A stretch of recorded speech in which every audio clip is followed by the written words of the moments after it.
नमस्ते दोस्तों उम्मीद है आप बहुत अच्छे होंगे। और अभी आज वीडियो बनाने का उद्देश्य बहुत खास है। थंबनेल पे आप देख चुके होंगे कि हम आर्य समाज के कार्यों पर चर्चा करेंगे। आज आर्य समाज को 150 वर्ष पूर्व हो गए हैं। महर्षि दयानंद सरस्वती जी ने 1875 में नववर्ष के दिन आर्य समाज की स्थापना बम्बई में की थी। ऐसे कहें तो आर्य समाज का कार्य उससे बहुत पहले से महर्षि दयानंद सरस्वती जी ने चालू कर दिया था। अगर हम कहें मोटा मोटी कहें तो 1865 से महर्षि दयानंद सरस्वती जी ने व्यापक रूप से आर्य समाज का कार्य चालू कर दिया था। उससे पहले भी 1855 से हम उनका कार्य क्षेत्र मान सकते हैं। तो सबसे पहले तो लोगों के मन में भ्रम बना रहता है कि आर्य समाज है क्या। क्या ये कोई धर्म है अलग से, क्या ये कोई मत है अलग से, क्या कोई एक नास्तिकों का समूह है जो ईश्वर को नहीं मानते, क्या एक पॉलिटिकल विचार है, क्या एक सोशल रिफॉर्मिस्ट कोई समाज सुधार की संस्था है। इस प्रकार से अलग अलग मत हैं, लोगों के मन में भ्रम है यूँ कहें तो इस वीडियो का उद्देश्य आज हम यही रखेंगे कि आर्य समाज के प्रति, आर्य समाज के कार्यों के प्रति आपको जागरूक करना, और आर्य समाज क्या है, क्या कार्य करता है, वो आप लोगों को बताना। सबसे पहले तो मैं आपको बता दूं कि आर्य समाज कोई अलग से मत नहीं है, कोई धर्म नहीं है, कोई संप्रदाय नहीं है। यह मूल सनातन धर्म की बात करता है, वेदों की बात करता है। और आर्य समाज का मूल है वो वेद है। आर्य समाज का जो आधार बनाया है महर्षि दयानंद सरस्वती जी ने, वो वेद बनाया है। इसलिए आपने भी सुना होगा कि महर्षि दयानंद सरस्वती ने एक श्लोक दिया था, बैक टू वेदास, कि वेदों की ओर लौटो। कि अगर आपको कभी भी कोई उलझन है, कोई दुविधा है, या कहीं चीज आपको लगता है कि यार ये उचित है कि अनुचित है, ये अगर आपको जानना है तो वेदों का आधार आप बनाओ, वेदों पे आप केंद्रित हो जाओ, तो समस्या का समाधान मिलेगा। तो अब हम बात करते हैं कि आर्य समाज है क्या। तो मैं अपने नज़रिए में देखता हूँ तो आर्य समाज सोशल, रिलीजियस और नेशनल मूवमेंट का नाम आर्य समाज है, ये मैं कह सकता हूँ। क्योंकि इन तीनों ही क्षेत्र, एक तो तीनों ही क्षेत्र आपस में बहुत जुड़े हुए हैं, और तीनों ही क्षेत्रों में आर्य समाज ने व्यापक रूप से कार्य किया है। अगर सबसे पहले मैं आपको बात करूं कि भाई सोशल रिफॉर्म्स की दृष्टि से आर्य समाज ने क्या कार्य किया है, तो अनेक कार्य किए हैं। एक एक करके संक्षिप्त में मैं आपके सामने वो रखता हूँ। यूँ तो एक एक टॉपिक पर हजारों कहानियां हैं, बहुत लंबी वीडियो भी बन सकती है, लेकिन शॉर्ट में मैं रखने का प्रयास करता हूँ। तो सबसे पहले अगर हम गर्ल चाइल्ड एजुकेशन ले लें, बालिकाओं की शिक्षा के विषय को ले लें, तो महर्षि दयानंद सरस्वती ने जब अपना कार्य संभाला 1865-70 के आसपास, तो उस समय स्त्री शिक्षा के लिए जो देश की स्थिति थी वो बहुत ही दयनीय थी। लोग स्त्री शिक्षा को बढ़ावा नहीं देते थे। अब किस वजह से एक क्रूति आई वो आज का विषय नहीं है, लेकिन मैं बताऊं तो पंडिता रमाबाई कहती हैं कि उस समय की स्थिति जो थी कि 99 out of 100 educated man are do not believe in women education और गर्ल चाइल्ड एजुकेशन। मतलब पढ़े लिखे पुरुषों की भी स्थिति थी कि वो महिलाओं की शिक्षा को या बच्चियों की शिक्षाओं को जरूरी नहीं समझते थे। कुछ तो पाप समझते होंगे, और जो पाप नहीं समझते होंगे तो वो जरूरी नहीं समझते होंगे, वो कहते होंगे कि भाई क्या करना है, घर पे ही तो रहना है, रोटी तो बनानी है। इस प्रकार की स्थिति समाज में मौजूद थी। और भी सोशल रिफॉर्मर्स हुए, राजा राम मोहन राय हुए, केशव चंद्र सेन हुए, अलग अलग सोशल रिफॉर्मर्स हुए, लेकिन उनमें और महर्षि दयानंद में एक छोटा सा अंतर ये था कि जो दूसरे रिफॉर्मर हुए वो अंग्रेजों को देखकर, उनकी शिक्षा पद्धति, उनके कल्चर, उनको देखकर उनसे प्रभावित होकर समाज में बदलाव लाने की कोशिश कर रहे थे। लेकिन महर्षि दयानंद सरस्वती ने अपनी संस्कृति को आधार बनाया है समाज में कुरीतियों को मिटाने के लिए। जो लोगों ने भ्रम फैलाया हुआ था कि हमारे वेदों में, हमारे शास्त्रों में, हमारे पुराणों में ऐसी ऐसी बात है इसलिए हम लोग ये करते हैं, तो उन्हीं को आधार बनाकर, वेदों को ही आधार बनाकर, क्योंकि सनातन धर्म के जो मूल ग्रंथ हैं वो वेद हैं, तो वेद को ही आधार बनाकर महर्षि दयानंद सरस्वती ने इन सब कृतियों पर कुठाराघात किया है, मैं ऐसा कह सकता हूँ। तो अब अगर गर्ल चाइल्ड एजुकेशन की बात है तो वेदों को ही आधार बनाकर कि वैदिक युग में हमारी नारियां कैसी थी, घोषा, कपला, मैत्री, इन सब के उदाहरण देकर लोगों को जागरूक किया कि हमें स्त्री शिक्षा पर ध्यान देना चाहिए और बराबर से जिस प्रकार से बालकों की शिक्षा हो ठीक उसी प्रकार से स्त्रियों की शिक्षा हो। तो महर्षि दयानंद सरस्वती जी ने अपना जो ग्रंथ है उन्होंने लिखा है सत्याग्रह प्रकाश, उसके दूसरे चैप्टर में जहाँ पठन पाठन विधि बताई हुई है उसमें बोला साफ लिखा है कि बालक बालिकाओं को एक उम्र के बाद उनके उनके गुरुकुलों में भेजकर उनकी शिक्षा के लिए भेज देना चाहिए। तो गर्ल चाइल्ड को प्रमोट करने के लिए आर्य समाज ने उस समय बहुत कार्य किया और ना सिर्फ ये वैचारिक स्तर पर लोगों को समझाना बुझाना बल्कि जमीन पर भी लड़कियों के लिए गुरुकुल खोलना।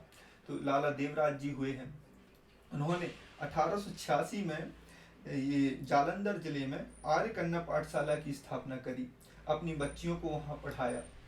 और दूसरी बात कि हमें अपने एजुकेशन इंस्टीट्यूट क्यों जरूरी थे उस समय, क्योंकि जो क्रिश्चियन स्कूल्स थे अंग्रेजों द्वारा जो चलाए जा रहे थे स्कूल, वो तो गर्ल चाइल्ड एजुकेशन देते थे, उधर तो बच्चियां पढ़ सकती थी। तो उसमें क्या दिक्कत आ रही थी, एक समय क्या हुआ कि स्वामी श्रद्धानंद घर पे थे और उनकी जो पुत्री है वो कुछ खेल रही थी और खेल खेल में गीत गुनगुना रही थी कि ईसा ईसा बोल तेरा क्या लगेगा मोल, ईसा तेरा कृष्ण कन्हैया, ईसा तेरा राम रमैया, ईसा ईसा बोल तेरा क्या लगेगा मोल।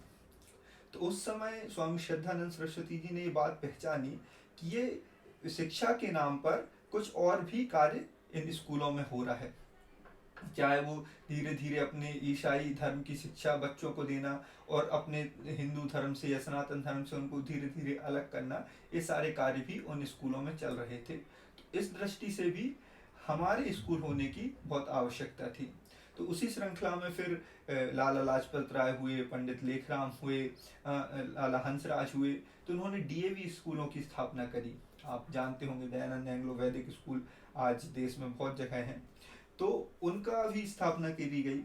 उसका उद्देश्य ये रहा कि भाई जो अंग्रेजी शिक्षा देना चाहते हैं लेकिन संस्कृति भारतीय संस्कृति का पाठ वहाँ पढ़ाया जाए, तो इसलिए डीएवी स्कूलों की स्थापना करी गई, जो पढ़ाई तो अंग्रेजी कराते थे लेकिन अपने संस्कार, जिसमें कि कहीं कोई क्रिश्चियन स्कूल या मिशनरी उनका ब्रेन वॉश ना कर सके, इस दृष्टि से भी डीएवी स्कूल की स्थापना करी गई।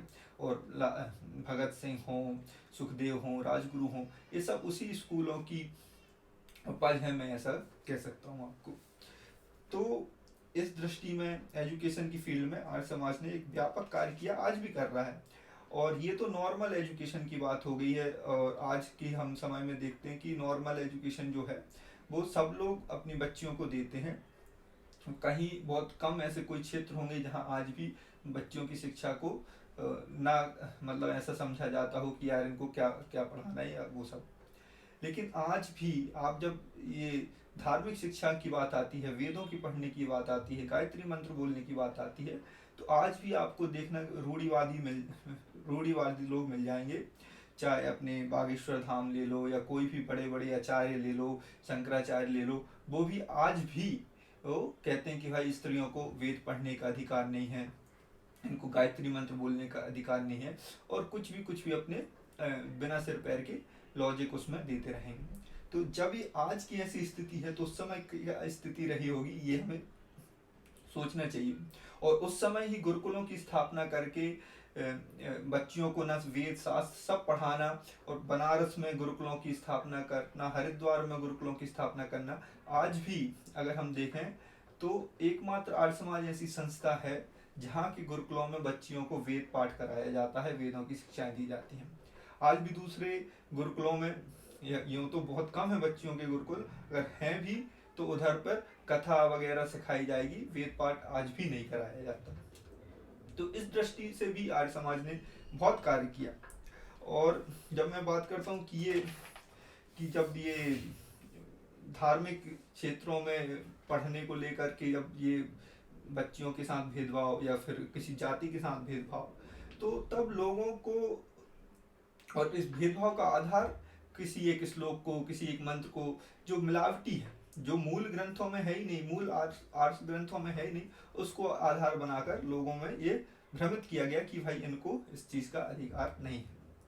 जैसे कोई एक श्लोक कर दिया गया कि स्त्री शूद्रो नाधीयताम इति श्रुते, तो महर्षि दयानंद पूछते हैं कि भाई ये कहाँ से श्लोक लिया है, किस आर्ष ग्रंथ का श्लोक है, मुझे प्रमाण दो। सब चुप, कौन इसका उत्तर दे। वहीं उसी समय महर्षि दयानंद सरस्वती वेदों को आधार बनाकर बोलते हैं कि ये जो वेद है, ईश्वर स्वयं कह रहा है कि यथे माम वाचम कल्याणी माँ वदानी जनेभ्या ब्रह्म राजन्याभ्याम शूद्राय च आर्याय च स्वाय चारणाय। यजुर्वेद 26:2 का ये मंत्र है, जहाँ ईश्वर कह रहा है मैंने ये कल्याणकारी वेदवाणी सबके लिए बनाई है, चाहे राजा हो, चाहे ब्राह्मण हो, चाहे शूद्र हो, क्षत्रिय हो, कोई भी हो, ये सबके लिए है, स्त्री पुरुष सबके लिए है। तो एक तरफ मन की बातें, मन के श्लोक, और दूसरी तरफ वैदिक प्रमाण के साथ महर्षि दयानंद सरस्वती ने बात करी कि हमारी संस्कृति में किसी के साथ कोई भेदभाव नहीं है, न शिक्षा को लेकर, न किसी और चीज को लेकर। तो स्त्री शिक्षा के लिए मैंने आपको बताया पॉइंट में। बाकी अगर हम बात करें कि भाई अनटचेबिलिटी के खिलाफ आर्य समाज ने क्या किया, जो छुआछूत या अस्पृश्यता थी उसके लिए आर्य समाज ने कितने व्यापक स्तर पर कार्य किया, उसका अंदाजा आप इस बात से लगाओ कि डॉक्टर भीमराव अंबेडकर कहते हैं कि जो दलितों के सबसे बड़े जो मसीहा हैं वो स्वामी श्रद्धानंद सरस्वती हैं, और स्वामी श्रद्धानंद सरस्वती महर्षि दयानंद सरस्वती के शिष्य रहे। तो आर्य समाज ने हमेशा एडवोकेट किया कि इक्वल राइट है, किसी के राइट जन्म के आधार पर छीने नहीं जा सकते, सबको समान चीज का अधिकार है। और मंत्रों के द्वारा, अपने आर्ष ग्रंथों के प्रमाणों के द्वारा ये साबित किया। उन्होंने बोला कि न जात्या ब्राह्मण चात्र क्षत्रियो वैश्य एव न शूद्रो न चावे मलेच्छो वदित्वा गुण कर्मणि। इस संसार में जन्म से कोई ब्राह्मण, क्षत्रिय, वैश्य, शूद्र या मलिच्छ नहीं होता, गुण कर्म के भेद से ही वे जातिगत भेद हैं। तो इस प्रकार के प्रमाणों के साथ आर्य समाज ने उस समय कहा कि कोई भी व्यक्ति जन्म के आधार पर किसी के साथ भेदभाव नहीं हो सकता, और वर्ण के आधार पर भी भेदभाव नहीं हो सकता। जो ब्राह्मण हैं, जो क्षत्रिय हैं, जो वैश्य हैं, शूद्र हैं, ये चारों वर्ण आर्य वर्ण की श्रेणी में आते हैं। मलेच्छ वर्ण है जो आर्य की श्रेणी में नहीं आता है, क्योंकि जो सत्कर्म करने वाला, कोई भी वर्ण का हो, अगर सत्कर्म बोलता है, सत्कर्म करता है, सत्य बोलता है, धर्म पर चलता है, तो सब आर्य हैं। तो इस प्रकार से महर्षि दयानंद सरस्वती ने जातिगत भेदभाव को हटाने का कार्य किया, और इस प्रकार से उन्होंने प्रमाणों के साथ इसका विरोध किया। और एक खास बात जो है कि जब ये विरोध हो रहा है, जो किसी चीज का, किसी कृति का, इसमें किसी एक वर्ग विशेष को किसी इसका दोषी नहीं माना गया कि भाई कि उसके प्रति घृणा करो, बल्कि उन्होंने सत्य चीज को सामने रखा कि भाई ये सत्य है, कुछ धूर्त लोगों ने ये कार्य किया है अपने स्वार्थ बस। तो इसमें किसी जाति के प्रति घृणा नहीं डाली महर्षि दयानंद सरस्वती ने। और दूसरी बात, अपने संस्कृति के प्रति गौरव का मान बढ़ाया कि हमारी संस्कृति में ये कभी नहीं था। जो बीच में जब धर्म का पतन हुआ तो हम इतने गिर गए कि हमने ऐसे ऐसे श्लोक बना लिए, ऐसे ऐसे धूर्त लोगों ने ऐसे ऐसे मंत्र गढ़ लिए, और किसी वर्ग विशेष को उनके अधिकारों से वंचित करके रखा, और बहुत लंबे काल तक वंचित करके रखा। लेकिन फिर भी किसी के प्रति घृणा का भाव आज भी महर्षि दयानंद सरस्वती के विचारों में या उनकी संस्था में आज भी किसी के प्रति घृणा का भाव नहीं डाला गया। ये बहुत अच्छी बात है। अगर आप दूसरे चीज देखें तो आपको देखेगा कि उन्होंने कार्य किए उस क्षेत्र में, लेकिन कहीं ना कहीं घृणा के बीज बो दिए कि आप इससे घृणा करो, आप इससे घृणा करो, ये ऊंचा, ये नीचा, या इसने हम पर अत्याचार किए, अब इसको उस दंड देना है। तो इस प्रकार से की बात कभी भी आर्य समाज ने न की, न कभी करेगा, ऐसा मैं मानता हूँ। ये बहुत अच्छी बात मैं मानता हूँ।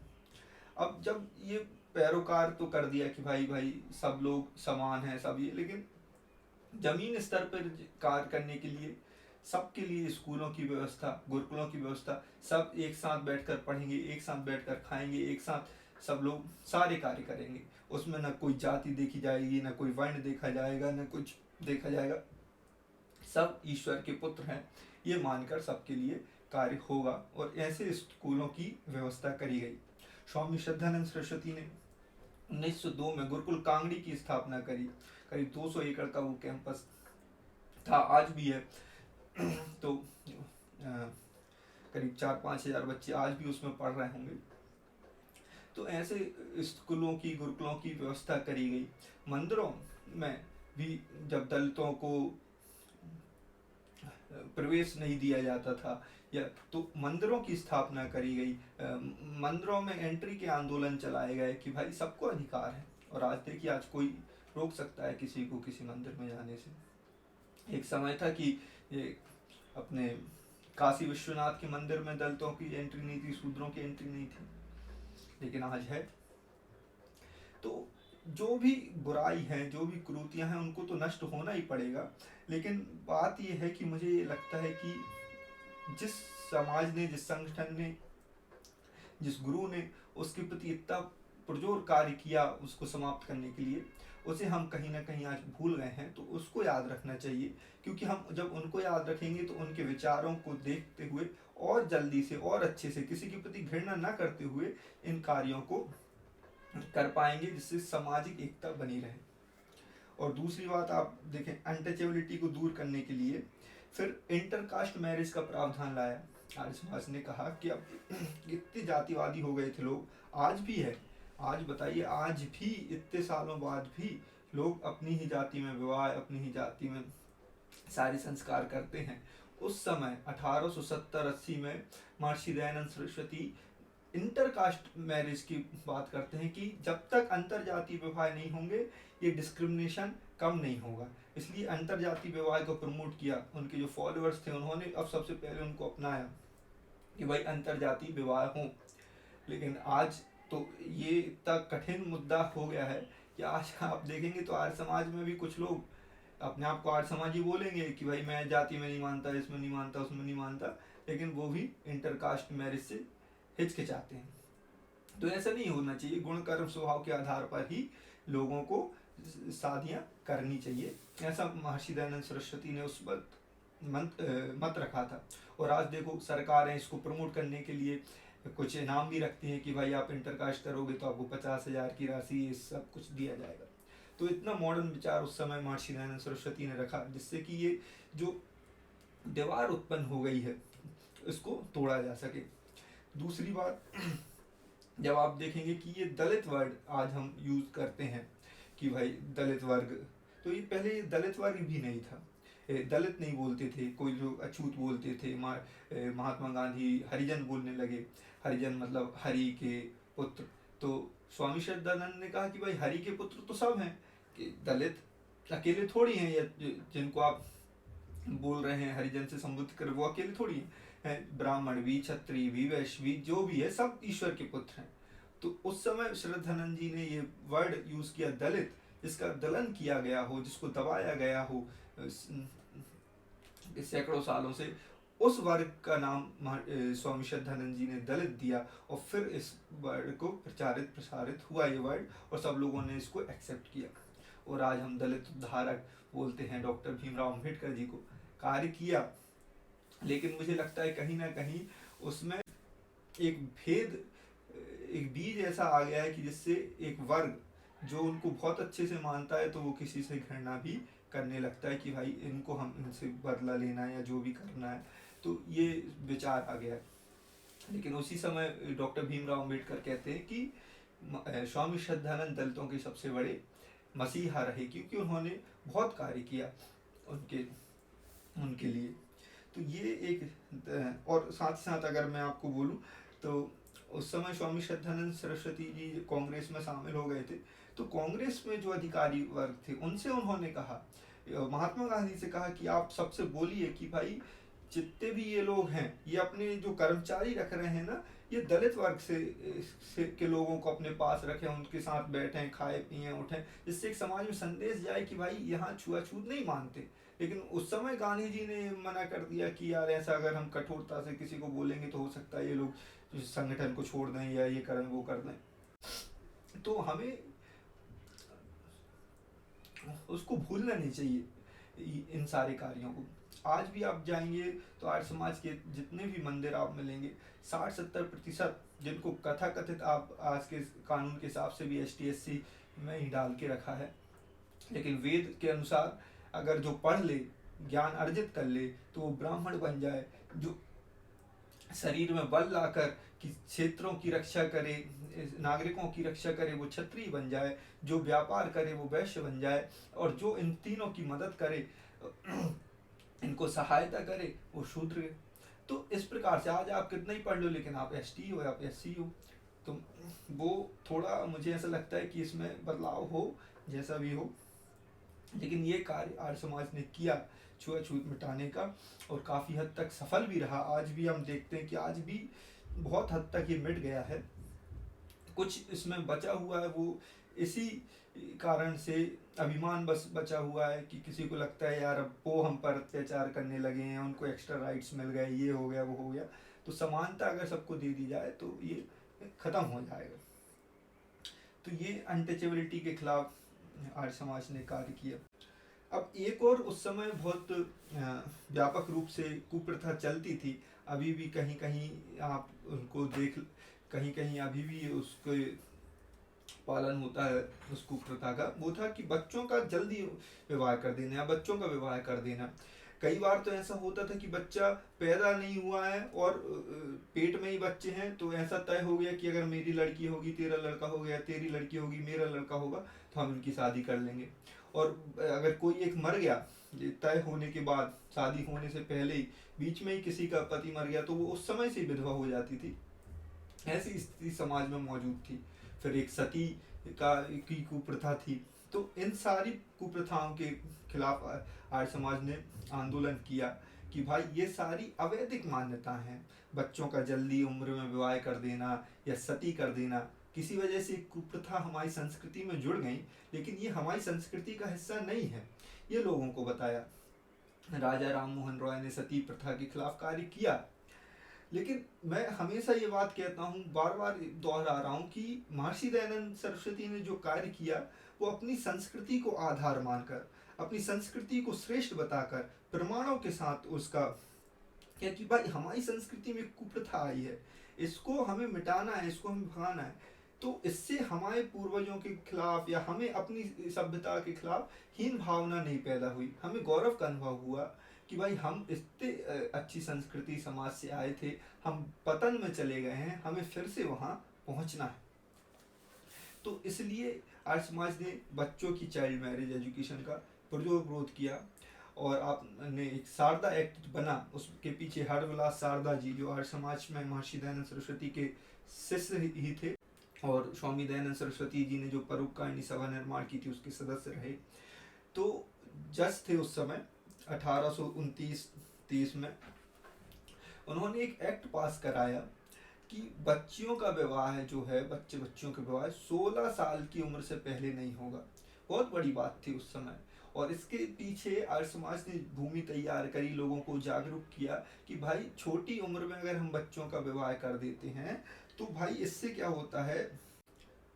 तो उसके लिए महर्षि दयानंद सरस्वती कहते हैं कि child marriage not only harm the children but also prevent them from achieving their full potential. ये महर्षि दयानंद सरस्वती कहते हैं कि भाई बच्चों का विवाह जल्दी मत करो। एक तो बच्चों का विवाह जल्दी मत करो, ठीक है। दूसरा, बेमेल विवाह होते थे। बेमेल विवाह मतलब किसी बहुत बूढ़े व्यक्ति का, 60-70 साल का वो व्यक्ति है, 22-23 साल की लड़की से उसकी शादी कर दी या ऐसा, अब वो मर गया तो फिर वो विधवा हो गई, सारी जीवन या तो उसे विधवा करना है या तो सती करने के लिए बाध्य कर देना है। तो इस प्रकार की कुप्रथाएं उस समय चलती थी। तो बेमेल विवाह ना हो, सती प्रथा बंद हो, ऊपर से जब विधवा स्त्री का पुनर्विवाह, उस समय हिंदुओं में पुनर्विवाह की वो बात नहीं होती थी, पुनर्विवाह नहीं होते थे। लेकिन महर्षि दयानंद सरस्वती ने कहा कि जो छोटी उम्र में बालिकाएं विधवा हो जा रही हैं तो इनका पुनर्विवाह होना चाहिए। और आर्य समाजियों ने, कई ने अपने बच्चों के किसी विधवा से शादी कराई, और किसी ने किसी की विधवा पुत्री थी तो उसने उसकी शादी कराई। ऐसे ये आंदोलन चलाया गया कि भाई पुनर्विवाह होने चाहिए, क्योंकि अगर छोटी, अब क्योंकि बहुत छोटे में शादी तय हो गई, वो मैंने केस बताया कि शादी हुई भी नहीं है क्योंकि वचन हो गया था, उस आधार पे उसको फिर बना देना। और फिर एक कुप्रथा चलती थी देवदासी की, कि भाई अब वो विधवा हो गई तो देवदासी बना दो, उधर महंतों की इनकी उनकी सेवा करते रहो। तो इस प्रकार से भी बहुत कुप्रथाएं थी। तो इन सबको तोड़ने का कार्य आर्य समाज ने उस समय किया। तो उस समय जब ये प्रथाओं को ही धर्म समझा जाता था, उस समय आर्य समाज ने इसका विरोध किया और धर्म के आधार पर ही विरोध किया कि भाई तुम गलत चीज को धर्म के नाम पर थोप रहे हो लोगों को, ये ऐसा तो धर्म है ही नहीं। तो ये चीज सब लोगों को, इस चीज के प्रति लोगों को जागरूक किया। तो एक तो ये कार्य आर्य समाज ने किया। दूसरा कार्य आर्य समाज ने किया वो है कि भाई अंधविश्वास, जो पाखंड है, रूढ़िवाद है, अंधविश्वास है, उसके खिलाफ पूरा आंदोलन आर्य समाज का उसके आसपास ही, क्योंकि ये सारी चीज अंधविश्वास ही है कहीं ना कहीं से। अब क्या होता है, ऐसा कहते हैं कि भाई 2 पीढ़ियों का अंधविश्वास तीसरी पीढ़ी की परंपरा बन जाता है।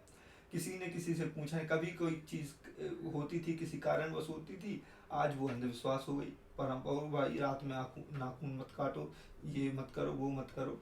तो ये सब अंधविश्वास, अंध परंपराएं चलती थी। तो इसके लिए आर्य समाज ने कहा कि भाई ये इनका विरोध करो। सबसे पहले आर्य समाज ने बोला कि जो ब्लाइंड बिलीव होता है, जो अंधविश्वास होता है, उस पर विश्वास मत करो। खुद से रेशनल थिंकिंग रखो, सोचो कि भाई जो कार्य आप कर रहे हो, धर्म के नाम पर कर रहे हो, जिस किसी के नाम पे कर रहे हो, उसका सोचो कि भाई ये कार्य जो मैं कर रहा हूँ वो सही कर रहा हूँ, गलत कर रहा हूँ, ये सत्य है, असत्य है, ये चीज पॉसिबल है कि नहीं है पॉसिबल। तो यह चमत्कारों के नाम पर हम किए जा रहे हैं। तो चमत्कारों को आर्य समाज ने नकारा कि भाई चमत्कार जैसी कोई चीज नहीं होती है। जो भी चीज हो रही है, कोई करने वाला है, कराने वाला है, या चमत्कार नहीं होता, चुटकी बजाने से कुछ फल नहीं मिलता, ये सब कुछ नहीं होता है। तो चमत्कारों का विरोध आर्य समाज ने किया, क्योंकि चमत्कार के नाम पर लोगों को बहुत ठगा गया, लूटा गया। आज भी चमत्कारों के नाम पर लोग कहीं किसी का इलाज कर रहे हैं, कहीं पथरी ठीक कर दे रहे हैं, कहीं किसी को चला दे रहे हैं, किसी को बुला दे रहे हैं। तो इस प्रकार से पाखंड फैलाकर लोगों को मूर्ख बनाया जा रहा है। तो इन सारे चमत्कारों का महर्षि दयानंद सरस्वती जी ने विरोध किया। चाहे वो किसी भी मत संप्रदाय का चमत्कार हो, सबका महर्षि दयानंद सरस्वती जी ने विरोध किया। दूसरा, उन्होंने कहा कि जो ज्योतिष विद्या वाली चीज होती थी, जो भविष्य बताने वाली बात होती थी, या फिर राहु आ गया, केतु आ गया, अब ये करा लो, ये यज्ञ करा लो, ये करा लो, इतने पंडितों को भोज करा लो, या ये कर दो तो ये सब शांत हो जाएगा, ये सब का विरोध किया कि भाई किसी को आपका फ्यूचर नहीं पता है। तो और कोई भी व्यक्ति आपके भविष्य को नहीं बदल सकता, किसी भी कर्मकांड से आपका भविष्य नहीं बदला जाएगा। ये सब लूटने के तरीके लोगों ने याद कर रखे हैं, तो इसको आप छोड़ो, कोई आपका भविष्य नहीं जानता। तो ये जो फलित ज्योतिष है, इसका आर्य समाज ने विरोध किया। जो एस्ट्रोलॉजी है कि उस आज भी ऐप आ गए, देखो एस्ट्रोलॉजर ऐप आ गया है, आज कितना फेमस हो गया है वो, अभी भी लोगों को उस पर विश्वास करते हैं या फिर मजाक में देखते हैं अपना भविष्य जो भी है, लेकिन बहुत लोग आज भी उसमें विश्वास करते हैं, इतने पढ़े लिखे होने के बावजूद भी। लेकिन उस समय महर्षि दयानंद सरस्वती ने विरोध किया कि ऐसा कोई भी फलित ज्योतिष नाम की चीज नहीं होती है। विज्ञान गणित होता है, खगोल शास्त्र होता है कि भाई ग्रहों का गणना करना, ये सब होना, ये सब हमारे वेदों में है, शास्त्रों में है। लोगों ने बहुत से आचार्य हुए हैं जिन्होंने काल गणना की है, ग्रहों की खोज की है, ये सब वो सब तो ये होता है। लेकिन कोई बोले कि भाई इसका फल ऐसा होगा, आप पे राहु है, चढ़ गया, ये चढ़ गया, वो चढ़ गया, शनि लगे हैं, तो ये सब का आर्य समाज ने विरोध किया कि भाई ये सब आपको मूर्ख बना रहे हैं, आप इनके चंगुल में मत फंसो। तो फल ज्योतिष नहीं होता है।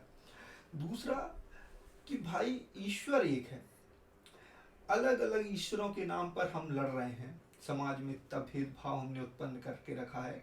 हमें तुम्हें सबको बनाने वाला एक ही इंसान है, आप इसको कुछ भी बोल सकते हैं, इसके बहुत सारे नाम हैं, अपने गुण कर्म स्वभाव के अनुसार उसके अलग अलग नाम हैं। आप उसे ब्रह्मा कह लो, विष्णु कह लो, शिव कह लो, गुरु कह लो, यम कह लो, मित्र कह लो, ये सारे उसी के नाम हैं, क्योंकि ये सारे गुण उसमें, असंख्य गुण हैं तो असंख्य नाम उसमें हो सकते हैं। ऐसा महर्षि दयानंद सरस्वती ने कहा कि हमें सबको बनाने वाला एक है। और आज ये सारी दुनिया मानती है कि अगर ईश्वर है तो वो एक ही होगा, 50 ईश्वर या 33 करोड़ या कितने भी ईश्वर नहीं हो सकते। तो ये, और उसके साथ साथ ईश्वर महर्षि दयानंद ने बोला कि वेद, महर्षि दयानंद ने बोला, अगर मैं बोल रहा हूँ तो इसका मतलब है वेदों के आधार बनाकर ही महर्षि दयानंद ने, ऋषियों का आधार बनाकर ही महर्षि दयानंद ने बोला है। अपने मन से उन्होंने एक शब्द नहीं बोला कि मैं कुछ सोच रहा हूँ। वो कहते हैं जो ऋषियों ने बोला है, जो हमारे ग्रंथों ने है, मैं बस उसको ही आपके साथ सत्य सत्य बता रहा हूँ। लोगों ने आपको भ्रम करके रखा हुआ है। तो एक ईश्वर है जो सर्व जगह व्याप्त है, उसका कोई आकार नहीं है, कोई रूप नहीं है, वो कण कण में है, इधर उधर सब जगह है। ऐसा कोई ये नहीं है कि भाई आप उस मंदिर में जाओगे, उधर चल के जाओगे, उधर मन्नत मांगोगे तो आपकी इच्छा पूर्ण होगी, इधर पूर्ण नहीं होगी। आपके कर्मों के अनुसार आपको फल मिलेगा, ईश्वर आपको फल देगा। और ईश्वर हर का है, इस जगह की भी महत्ता उतनी है, उस जगह की भी महत्ता उतनी है। भाव आपका कितना सही है ईश्वर के प्रति, ये महर्षि दयानंद ने बोला कि वो अगर आपका सही है तो हर कहीं से इच्छाएं पूर्ण होगी। कोई इस जगह विशेष में मन्नतें पूरी नहीं होती हैं, कोई जगह विशेष में ईश्वर वास नहीं करता है। ईश्वर सर्वक्त है, सब जगह से देख रहा है, सुन रहा है हमें, तो ईश्वर हर कहीं है।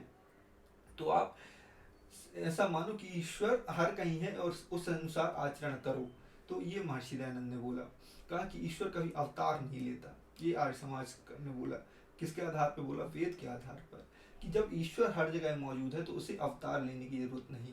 जिनको हम ईश्वर समझते हैं, भगवान कहते हैं, भगवान हो सकते हैं, लेकिन ईश्वर जिनको अगर मैं कहूँ तो लोग जिनको ईश्वर बताते हैं वो महापुरुष हुए, चाहे मर्यादा पुरुषोत्तम भगवान राम हो, योगीराज भगवान कृष्ण हो, महादेव भगवान शंकर हो।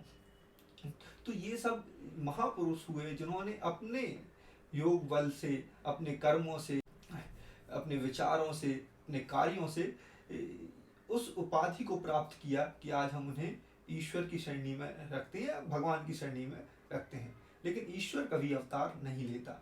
और इसके आधार पे महर्षि दयानंद बोले कि अगर ये अवतारवाद के नाम पर इतना पाखंड लोगों ने घड़ रखा है कि भाई आज देख लो ये भी अवतार, वो कह रहे हम भी अवतार हैं। कोई आज जेलों में जो डले हुए हैं, कबीर पंथी या वो सतपाल बाबा और कौन से बाबा, तो सब अपने आप को भगवान का अवतार घोषित करके बैठे हुए हैं और वो कर रहे हैं। तो अवतार नहीं होते हैं, ईश्वर कभी अवतार नहीं लेता। महापुरुष होते हैं, महान आत्माएं आती हैं, अपने कर्मों के आधार पर लोग महान बनते हैं और उनका हमें उनके आचरण पर हमें चलना चाहिए। राम राम बोले और राम के आचरण पे न चलें तो व्यर्थ, कृष्ण कृष्ण बोलें और कृष्ण जैसा आचरण न करें तो जीवन व्यर्थ, महादेव महादेव बोलें और उन जैसा आचरण न करें तो व्यर्थ। लेकिन एक अच्छी चीज इंसानों ने निकाल ली कि भाई उनको ही दूषित कर दो। अगर हम कह रहे हैं कि भाई राम राम बोलें, राम के आचरण पे न चलें व्यर्थ, कृष्ण कृष्ण बोलें, कृष्ण के आचरण पे न चलें तो व्यर्थ, महादेव महादेव बोलें, उनके आचरण पे न चलें तो व्यर्थ, तो ये काम करो, महादेव को ही भांग पिला दो, महादेव को ही मांस मदिरा सारा सेवन करा दो, है? तो और अब हम कहेंगे धार्मिक भी बन जाएंगे और ये सब मांस मदिरा और ये सब का भी सेवन करते रहेंगे, है? कृष्ण को ही रासलीला करने वाला बता दो, अब हम कृष्ण भक्ति भी बन जाएंगे और रास रचाते रहेंगे। तो ऐसा अपने हिसाब से ईश्वर को भी या भगवान को भी हमने कुकर्मी बना दिया है अपने स्वार्थ पर। तो महर्षि दयानंद सरस्वती ने बोला कि भाई अवतारवाद नहीं होता है, इसका हमें विरोध करना चाहिए। मूर्ति पूजा का विरोध, क्योंकि मूर्ति पूजा के साथ साथ पाखंड आता है। अब आप देखो मंदिरों में कितनी भीड़ लगती है, क्योंकि लोगों के मन में यह है कि यार इस मूर्ति में भगवान है, इसके हमें दर्शन करना है। तो लोगों को धक्का की दे दे के पहुंचे जा रहे हैं और उसमें भी आपको देखो कहीं वीआईपी लाइन लगी हुई है, कहीं ये। तो ईश्वर का ये रूप नहीं है, ईश्वर किसी से भेदभाव नहीं करता। ये मानव रचित जो गढ़ बनाए हुए हैं, वीआईपीओं के लिए अलग, नॉर्मल जनता के लिए अलग, और ये सब, तो ये सब क्रूति आती हैं कहीं, फिर उसके आधार पर हमें जो भी हम उन पर अर्पण कर रहे हैं, किसी न किसी वो वेस्ट हो रहा है, ये सब हो रहा है, वो सब हो रहा है।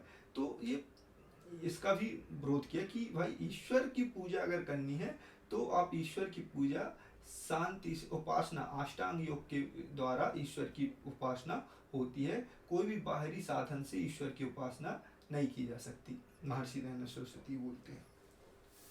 तो और बलि प्रथा का विरोध, अब आदमियों ने ईश्वर के नाम पर बलि देना चालू कर दिया, तो भाई तो उसका विरोध किया कि भाई ईश्वर को किसी को हिंसा की जरूरत नहीं, ईश्वर तो सबसे बड़ा अहिंसक है।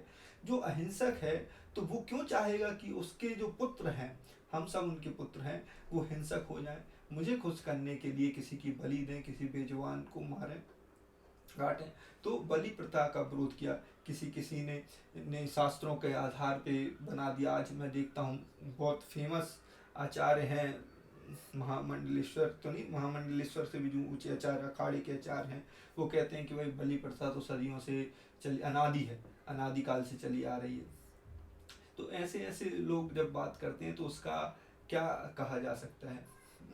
तो ये सब बोला, और इन सब का आधार उन्होंने जो है वो वेद बनाया। वो कहते हैं कि वेद में आया है, जो यजुर्वेद 13:4 का ये मंत्र है, ये भूतस्य जाता पतिरेक आसीत, उसका आखिरी का पार्ट है। उसमें कह रहे हैं कि उत्पन्न हुए संसार की रचना और पालन करने वाला एक है। जो मैंने बोला ना, संसार एक ही ईश्वर है, तो उसके प्रमाण है। और एक मंत्र आपने बहुत सुना होगा, उसमें कहते हैं कि एकम सत विप्रा बहुधा वदंती, तो एक ही सत्य है। अलग अलग विद्वान लोग उसको अलग अलग प्रकार से जानते हैं, और इस आधार पर लोग फिर अलग अलग ईश्वर की कल्पना करते हैं, अलग अलग पूजन पद्धतियों का निर्माण करते हैं, और कहते हैं कि ये सारे रास्ते ले जाते हैं। लेकिन इसका अर्थ वैसा नहीं है। विद्वान लोग ईश्वर को अलग अलग गुण है ना, तो अलग अलग गुण के आधार पर अलग अलग नामों से तो जानते हैं। लेकिन ईश्वर का गुण अगर अहिंसा है, तो अहिंसा तो ऐसा तो नहीं हो सकता ना कि एक व्यक्ति हिंसा करके पूजा कर रहा है, एक व्यक्ति अहिंसा करके पूजा कर रहा है, और दोनों दोनों इसको प्राप्त कर लेंगे। कोई एक तो इसमें गलत होगा ही ना। तो ऐसा है कि भाई ईश्वर अहिंसक है, तो किसी ने इस पे कहा कि भाई ईश्वर अहिंसावादी है। तो एक एक इस पे चल रहा है कि ईश्वर सत्यवादी है, ईश्वर कर्म। तो एक कह रहा है कि भाई ईश्वर सृष्टि की रचना करने वाला है, एक कह रहा है ईश्वर सृष्टि का पालन करने वाला है। तो ऐसे बुद्धिमान लोगों ने अलग अलग नाम, प्रजापति रख लिया, किसी ने विष्णु रख लिया, किसी ने महेश रख लिया, किसी ने शिव रख लिया। तो ऐसे अलग अलग नाम है, लेकिन आचरण तो एक ही प्रकार का करना पड़ेगा, क्योंकि वो एक है। और एक ही प्रकार की बात, सत्य ही पसंद आएगा या असत्य ही पसंद आएगा, हिंसा ही पसंद आएगी या अहिंसा ही पसंद आएगी। तो ईश्वर का इस प्रकार से एक प्रकार का ही हमें वो रखना पड़ेगा। अब एक और देखो, आपको जो उस समय कुप्रथा चलती थी वो ये था कि भाई विदेश जाने को पाप समझा जाता था, कि कोई भी जो विदेश यात्रा करता था तो उसे पापी समझा जाता था, और उसको है ना ये समझा जाता था कि अब ये दूषित हो गया है और इसको धर्म से निकाल दिया, समझ लो, उसको बायकॉट हो जाता था, वो क्या बोलते हैं उसको, समाज से बहिष्कृत कर दिया जाता था। जो विदेश यात्रा कर पाप समझी जाती थी।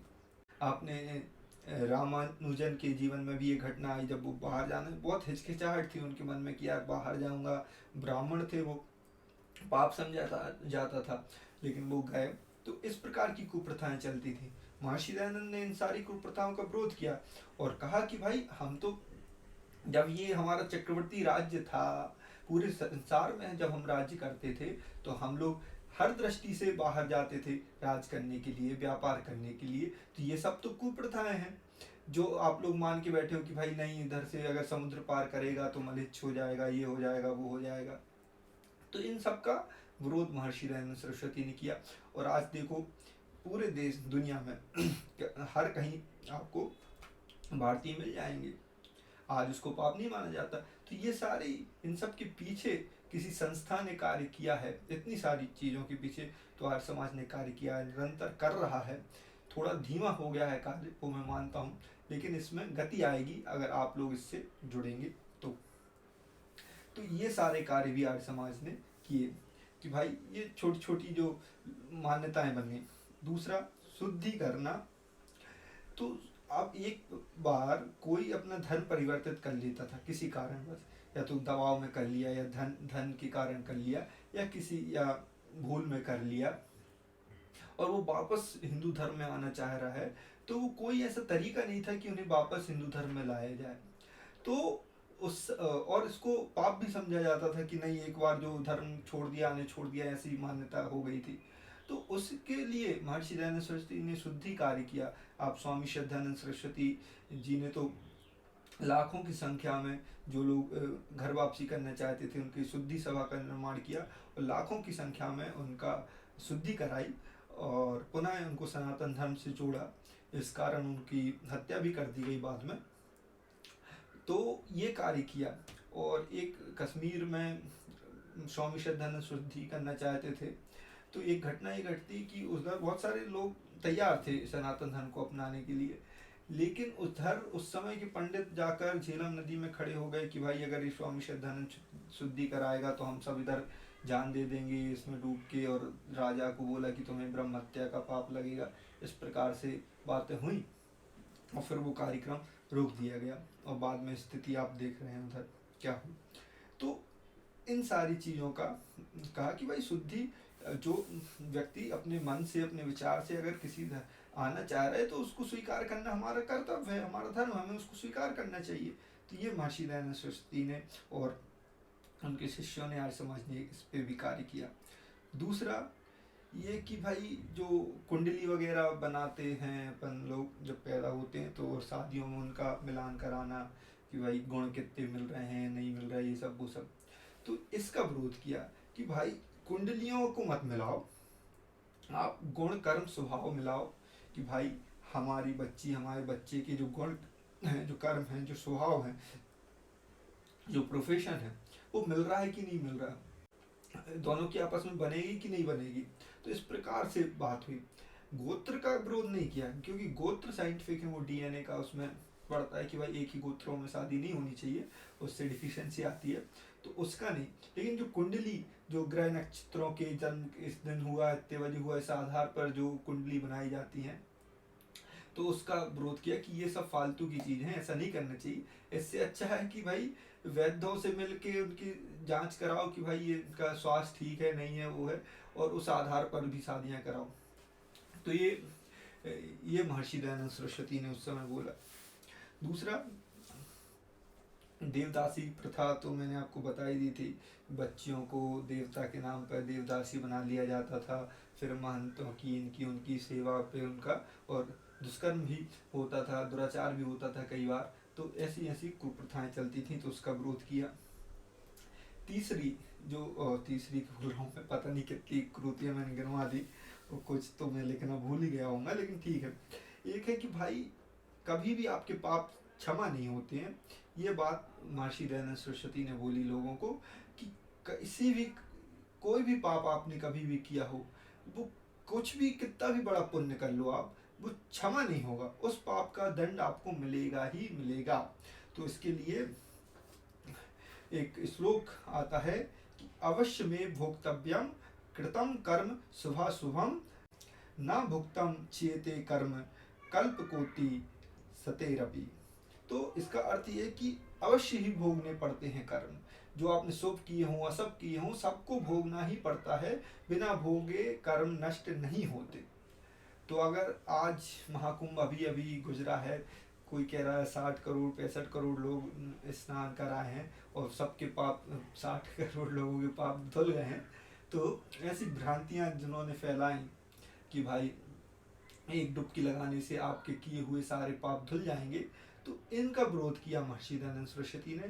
कहा कि भाई कोई भी व्यक्ति कितने भी पुण्य आप कर लो, आपका पाप नष्ट नहीं होगा। और सिंपल लॉजिक से हम ये भी चीज़ समझ भी सकते हैं कि आज कितने भी बड़ा पुण्यात्मा हो, आज हम भारतीय कानून के आधार पर भी देखें, आपने बहुत पुण्य किए हों, 10 लोगों की जान बचाई हो, 100 लोगों की जान बचाई हो, लेकिन अगर आपने एक भी मर्डर किया है, तो आपको इस आधार पे क्षमा नहीं किया जाएगा कि यार आपने 100 लोगों की जान बचाई थी, एक का मर्डर कर दिया, तो आपको भारतीय न्याय संहिता आपको दंड नहीं देगी। जब भारतीय न्याय संहिता आपको दंड देगी, तो ईश्वर की न्याय संहिता आपको दंड क्यों नहीं देगी? वो भी देगी। तो इसलिए ये सब लोगों ने अपने पैसे ऐंठने के तरीके बनाए कि भाई आप ये पूजा करा लो, ये भोज करा लो, ये पाप मिट जाएगा, ये हो जाएगा, वो हो जाएगा। तो महर्षि दयानंद ने बोला कि भाई पाप तो कभी क्षमा नहीं होंगे, वो आपको भोगने ही पड़ेंगे।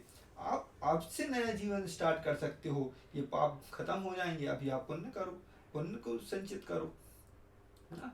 तो इस प्रकार से महर्षि दयानंद सरस्वती ने बोला कि भाई ये तो आप भूल जाओ कि कभी आपके पाप क्षमा होंगे। एक भ्रांति, इतने सारे जब विरोध करते हैं क्रूतियों का, आर्य समाज द्वारा इतनी सारी क्रूतियों का जब विरोध होता है, तो एक भ्रांति लोगों में आ जाती है कि ये हिंदू विरोधी संस्था है। आर्य समाज हिंदुओं का विरोध करती है और तरह तरह के नाम आर्य समाज के साथ जोड़ दिए जाते हैं। आप खुद समझदार हैं क्या क्या नाम दिए जाते हैं। लेकिन जब कभी भी ऐसा हुआ, भले आर्य समाज ने मूर्ति पूजा का समर्थन न किया हो, लेकिन जब हम देखते हैं कि हैदराबाद में निजाम का शासन था और मंदिरों को तोड़े जा रहे थे, मूर्तियों को नष्ट की जा रही थी, तो आर्य समाज ने ही सबसे पहले वहाँ पर सत्याग्रह का स्टार्ट किया। और पूरे देश से, पूरे नॉर्थ ईस्ट से हजारों की संख्या में आर्य समाजी गए, जेलों में बंद हुए, दर्जनों की मृत्यु हुई उस आंदोलन में, और निजाम के खिलाफ उसका वो बिगुल बजाया। अपने गृह मंत्री सरदार वल्लभ भाई पटेल कहते हैं कि अगर आर्य समाज ने वो भूमिका तय न की होती, इतने बनाई ना होती इतने दिनों में, तो इतने जल्दी हैदराबाद का भारत में विलय कराना बहुत मुश्किल था। तो ये आर्य समाज ने किया। जब मोपला विद्रोह हुआ, लोगों को मारा पीटा और कन्वर्ट कर लिया गया, तो आर्य समाज ने ही वहाँ शुद्धि आंदोलन चलाया और सबको पुनः सनातन धर्म में लाने का प्रयास किया। तो आर्य समाज का उद्देश्य किसी मत पथ संप्रदाय के खिलाफ कार्य करना नहीं है। जो कुरीति है उसको हटाना है, जो सतगुण है उसको लाना है। महर्षि दयानंद सरस्वती जी कहते हैं कि भाई जो उत्तम आत्मा है ना, जो अच्छा आदमी है, वो किसी भी मत पंथ संप्रदाय का हो, वो हमेशा उसे सुख ही मिलेगा, उसे पुण्य ही मिलेगा। और जो बुरा व्यक्ति है, तो वो किसी भी मत पंथ संप्रदाय के अंदर हो, वो हमेशा दुख ही भोगेगा। तो बात यह है कि हम कितने अच्छे हैं, इस पर जोर होना चाहिए और हमें सत्य का पालन करना चाहिए। महर्षि दयानंद सरस्वती जी ने अपने श्लोक, अपने जब आर्य समाज के नियम बनाए, तो उसमें एक नियम ये बनाया कि सत्य को ग्रहण करने और असत्य को छोड़ने में हमेशा उद्यत रहना चाहिए। आपको जब पता चले कि भाई ये सत्य है, तो भाई सत्य को अपनाओ। ये मत सोचो कि यार हम इतने सालों से ये मानते रहे हैं, हमारे मम्मी पापा ये मानते रहे, हमारे पूर्वज ये मानते रहे, तो हम इस पे रहेंगे। बुद्धि से हमें सोचना है कि भाई सत्य क्या है और सत्य पर चलना है, क्योंकि आगे का जीवन सभी अपना अपना जीवन जीना है और उसके लिए कार्य करना है। तो सत्य को ग्रहण करना चाहिए। तो ये मैंने आपको थोड़ी सी कि भाई क्या क्या क्रूतियाँ थी और आर्य समाज ने इन सब पे क्या क्या कार्य किया बताया। और जब हम राष्ट्रीय स्वतंत्रता आंदोलन की बात करते हैं, नेशनलिस्ट मूवमेंट की बात करते हैं, तो इसमें आर्य समाज का विशेष योगदान रहा। कांग्रेस की प्रेसिडेंट पट्टाभी सीतारमैया कहते हैं कि most of the person who take part in national movement are Arya Samaji, वो आर्य समाजी थे। एक रिपोर्ट कहती करीब 70-80% लोग आर्य समाजी थे या आर्य समाज की विचारधारा से प्रेरित थे, जो क्रांतिकारी आंदोलनों में भाग लेते थे। और ये कार्य 1857 उससे पहले से शुरू हो गया था। 1857 की क्रांति के पीछे खाप पंचायतें होती थी, तो उसमें महर्षि दयानंद सरस्वती के गुरु दंडी ब्रजानंद सरस्वती जी उन सभाओं को लेते थे और जो राजे रजवाड़े थे उन सबको स्वतंत्रता के लिए प्रेरित करते थे और बताते थे कि भाई स्वतंत्रता के लिए आपको कार्य करना है, स्वदेशी राज ही सबसे उत्तम है। इस प्रकार से तो ये कार्य 1857 से पहले से ही चालू हो गया था। और साथ ही साथ महर्षि दयानंद सरस्वती ने अपनी पुस्तकों में, अपने ग्रंथों में राष्ट्रीयता की भावना भरी, लोगों को राष्ट्रीयता के प्रति जागरूक किया। और हम जब सुनते हैं कि बाल गंगाधर तिलक कहते हैं कि स्वराज मेरा जन्मसिद्ध अधिकार है, तो सबसे पहले जो स्वराज शब्द है वो महर्षि दयानंद सरस्वती जी ने अपनी पुस्तक सत्यार्थ प्रकाश में लिखा कि भाई कि आपके लिए, आपको हमेशा स्वराज के लिए कल्पना करनी है और स्वदेशी जो राज्य होता है वही सर्वोपरि होता है। 1857 की क्रांति के बाद जब रानी विक्टोरिया आ गई और उन्होंने कहा कि भाई अब भारत की बागडोर उनके हाथ में है और वो देखेंगी। तो एक प्रकार से प्रचारित किया गया कि माँ के समान रानी विक्टोरिया का हाथ भारत पर रहेगा और वो माँ के समान आपकी सेवा करेंगी, ये आपका ध्यान रखेंगी।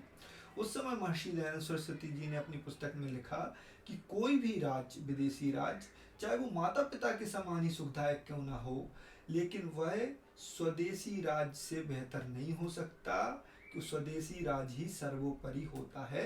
इसलिए हमें हमेशा स्वदेशी राज्य के लिए ही प्रयत्न करना चाहिए। तो ये मूल सत्याग्रह प्रकाश में महर्षि दयानंद जी ने डाले। और जब हम देखते हैं कि जो क्रांतिकारी थे, अगर उनकी जो बैरकों में उनकी जब तलाशी ली जाती थी तो बहुत सारे क्रांतिकारियों के तकिए के नीचे सत्याग्रह प्रकाश मिलती थी, क्योंकि स्वदेशी की प्रेरणा देने वाला कोई ग्रंथ उस समय मौजूद था तो वो था सत्याग्रह प्रकाश। तो अनेक जो क्रांतिकारी हुए, आप किसी भी क्रांतिकारी का नाम ले लें, भगत सिंह ले लें, चंद्रशेखर आज़ाद ले लें, रोशन सिंह लोहरी ले लें, लाला लाजपत राय ले लें, श्याम जी कृष्ण वर्मा ले लें, वीर सावरकर ले लें, ये लोग या तो आर्य समाजी थे या आर्य समाज से प्रभावित थे बहुत अच्छी से। तो ये सारे कार्य आर्य समाज ने उस समय किए। और सरदार पटेल कहते हैं कि the foundation of India's independence was laid by the founder of Arya Samaj Swami Dayanand Saraswati. ये दयानंद सरस्वती कह रहे हैं। और जब मैं कहता हूँ ना कि इन सारे क्रांतिकारियों का मूल आर्य समाज या महर्षि दयानंद सरस्वती क्यों थे, प्रेरणा स्रोत आर्य समाज या महर्षि दयानंद सरस्वती क्यों थे, क्योंकि उनकी कथनी और करनी में अंतर नहीं था। एक बार अंग्रेजी अफसर महर्षि दयानंद सरस्वती के सामने आता है, वो कहता है कि स्वामी जी, आप इतनी स्वतंत्रता से किसी भी मत पंथ संप्रदाय का खंडन मंडन करते रहते हैं और आपकी सभाओं में अंग्रेजी सरकार इतनी सुंदर व्यवस्था कराती है, पुलिस की व्यवस्था होती है, तो आप ईश्वर से जब भी प्रार्थना करते हैं तो उसमें अंग्रेजी राज की उन्नति के लिए प्रार्थना किया करिए। तो उस समय तुरंत स्वामी दयानंद सरस्वती उत्तर देते हैं कि भाई मैं तो प्रतिक्षण ईश्वर से यही प्रार्थना करता हूँ कि ये अंग्रेजी शासन जल्दी से जल्दी समाप्त हो जाए भारत देश से। तो इतनी हिम्मत रखने वाला कोई सन्यासी उस समय था तो वो स्वामी दयानंद सरस्वती थे। तो इससे उनके मन में प्रेरणा आती है। एक तरफ तो काशी में जब ये जनरल गवर्नर ऑफ इंडिया थे लॉर्ड रिपन, वो जब इंग्लैंड जाते हैं तो काशी के पंडित उनकी शोभा यात्रा निकालते हैं और बग्घी लाई जाती है, और बग्घी में बैलों की जगह वो खुद उसमें लग जाते हैं और खींचते हैं। तो और एक तरफ स्वामी दयानंद सरस्वती जो इनके विरोध में पुस्तकें लिखते हैं, साहित्य लिखते हैं, व्याख्यान देते हैं। इसलिए महर्षि दयानंद सरस्वती सारे क्रांतिकारियों के प्रेरणा स्रोत रहे। तो जितने भी आप क्रांतिकारी लें, इनको अगर कभी भी किसी मदद की या शरण की आवश्यकता होती थी तो वे आर्य समाज मंदिरों में जाते थे, कि उन्हें पता था कि ये वो जगह है जहाँ पर उन्हें जरूर कुछ न कुछ मदद मिलेगी। पंडित राम प्रसाद बिस्मिल आर्य समाज में ही रहते थे। उनके पिताजी ने कहा, या तू घर छोड़ दे, आर्य समाज छोड़ दे। उन्होंने घर छोड़ दिया, आर्य समाज में रहने लगे। तो इस प्रकार से क्रांतिकारियों का निर्माण आर्य समाज ने किया है। और जो क्रांति सिर्फ आंदोलन नहीं, जो भी राष्ट्रीयता के लिए जो जरूरत की चीजें थी उन सारी चीजों पर कार्य किया गया। अब आप देखें कि लाला लाजपत राय कहते हैं आर्य समाज मेरी धर्म की माता है। तो कितना बड़ा कितने ज़्यादा प्रभावित रहे होंगे क्रांतिकारी लोग आर्य समाज की विचारधारा से, और कितना बड़ा कार्य आर्य समाज उस समय कर रहा होगा, इसकी हम कल्पना कर सकते हैं। तो जब ये लगा कि भाई हमारे पास खुद का बैंक होना चाहिए, क्योंकि हम अगर अपनी पूंजी किसी बैंकों में, अंग्रेजी बैंकों में जमा करते हैं तो हो सकता है वो सुरक्षित ना हो, तो अपनी इकोनॉमिक इंडिपेंडेंस के लिए स्थापना करनी थी अपने बैंकों की। तो उस समय लाला लाजपत राय हुए, दयाल सिंह मजीठिया हुए, लाला हरकृष्ण लाल हुए, इन लोगों ने मिलकर पंजाब नेशनल बैंक की स्थापना करी, क्योंकि हमें इकोनॉमिक इंडिपेंडेंस चाहिए थी, इकोनॉमिक सेल्फ रिलायंस चाहिए था, जिससे कि स्वदेशी बिजनेसेस को फाइनेंशियल असिस्टेंस दिया जाए, जो भी है। तो ये सारे कार्यों के लिए पंजाब नेशनल बैंक की स्थापना आर्य समाज की प्रेरणा से रखी गई। उसके बाद आप देखें श्याम जी कृष्ण वर्मा, जो महर्षि दयानंद सरस्वती जी के शिष्य थे, उन्होंने लंदन में जाकर इंडिया हाउस की स्थापना करी। इधर से जो बच्चे उधर पढ़ने जाते थे उनको वहाँ रखना और उनके अंदर स्वतंत्रता के, क्रांति के बीज को बोना, ये कार्य उस हाउस में होता था। तो श्यामजी कृष्ण वर्मा का आप देख लीजिए, इंडिया हाउस ले लीजिए, वीर सावरकर हो गए, राम प्रसाद बिस्मिल हो गए, सचिंद्र नाथ सान्याल हो गए। तो ये लगभग 80% आर्य समाजी जो थे वो इन्फ्लुएंस थे आर्य समाज की विचारधारा से। बाकी आप और भी अगर मैं प्रमाण दूं तो क्या जलियांवाला बाग कांड हुआ तो उसके बाद है ना लोग डर गए कि भाई रैली निकालेंगे, ये सब तो इस प्रकार से नरसंहार होगा। तो उस समय स्वामी श्रद्धानंद सरस्वती जी ने एक रैली की अध्यक्षता की और उन्होंने रैली निकाली चांदनी चौक से। तो सामने पुलिस वाले आकर वैसे ही जैसे जलियांवाला बाग के सामने बंदूक लेके खड़े हो गए। तो स्वामी जी सबसे आगे गए और अपनी छाती, वो शॉल पहनते थे तो खोल के कहते हैं कि भाई चलाओ गोली। तो इस प्रकार से बहुत सारे कार्य आर्य समाज ने स्वतंत्रता के क्षेत्र में किए हैं। जो तो मैंने आपको कुछ बताए हैं, आखिर तो गिनती नहीं है कि कितने कार्य किए हैं, कर रहा है और आगे भी करते रहेंगे। बाकी ये वीडियो बनाने का उद्देश्य ये था कि लोग जानें, थोड़ा पढ़ें, तो क्योंकि साहित्य बहुत है, अच्छी चीज़ें बहुत हैं, बस हमें जानने की आवश्यकता है। तो अगर आप इससे जुड़ेंगे, इसके बारे में पता करेंगे तो आपको निश्चित तौर पर कुछ अच्छा जानने को मिलेगा। बाकी आपने सुना हो इधर तक तो आपका बहुत बहुत धन्यवाद। ओम नमस्ते।